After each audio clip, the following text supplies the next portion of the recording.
So guys, yan nga po, humabol tayo sa tag-init. Nagpunta po kami sa The Leisure Park and Resort. So yan nga po, dito lang po yung matatagpuan sa May Quirino. Big shoutout nga po pala sa iyo, Miss J. Yan nga guys, yung papasok, ma-enjoy nyo na agad yung view. Napakaganda at napaka-accommodating po ng mga tauhan nila. Grabe guys, ang ganda ng view nila dito. Talaga namang nakaka-relax. Ayun na nga, natatanaw ko na ang pool. Parang gusto ko na magtampisaw. Grabe talaga, ang ganda dito. Napaka-exciting. At dyan na nga, nagbihis na kami. Tignan mo, tamang laro-laro lang kami dito. Tamang pa-cute.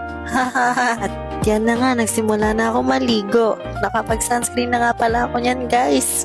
At syempre, hindi ko kinalimutan maganda-gandahan sa pool. Itim ka later. Grabe, ang hirap pala sumakay sa salbabida na to. Sinabayan pa ng malakas na alot. After nga magpaalon-alon sa tubig, ayan, quick view ulit. Grabe, napaka-relaxing talaga. At syempre, nagkainan na kami. Grabe, ang sarap.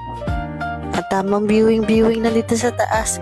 Grabe, ang ganda ng view. Kaso, di ako makatayo.